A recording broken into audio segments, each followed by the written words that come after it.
Okay, round 3 with this overhead console from my Dodge Ram 1500. It's a 2008.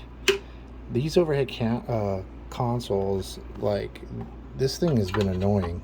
Okay, first thing is this overhead console, when you went to switch out the light bulb, the little lens tabs right here, you see it right there, these things right there, these things are so flimsy that if you're not extremely careful with taking the lens out, they'll snap.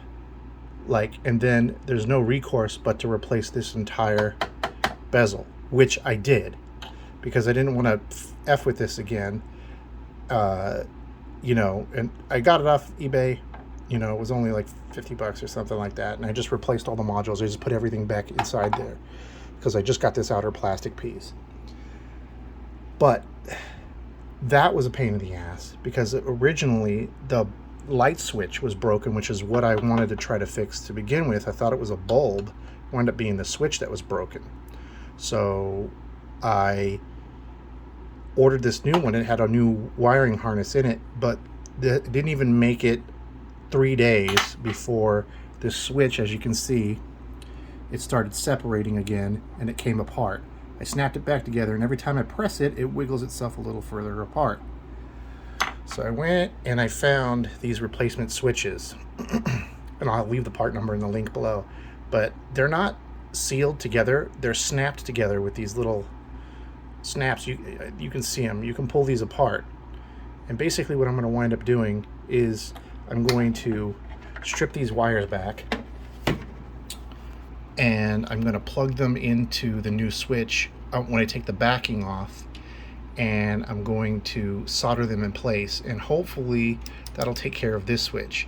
It's only a matter of time before that one gets swapped out, so I may go ahead and do that one too. But that's the passenger one, and they don't generically read the lamp that often, which I don't see that one getting used very often. So I don't know, I haven't decided. I might leave it alone. But I have an extra switch in case this happens again. So basically, this is what I'm going to do. So you might not be able to see this. I gotta take this switch apart so you can kind of see how it looks on the inside. So just give me a second. Okay, so on the inside of the switch, it's got the little plunger there, and it's got the contacts on there so it can complete the circuit. On the back of the switch that I bought, you can see it's also got the little circuit in there. But right here in the back, that's the part I want you to look at. You just slide the wires in there, and you can put a dab of solder on each one of those contacts, and good as new, right? Hopefully. So then you just snap this back on and put the switch back in place on the bracket, and that should fix the problem. I'll let you know if it does.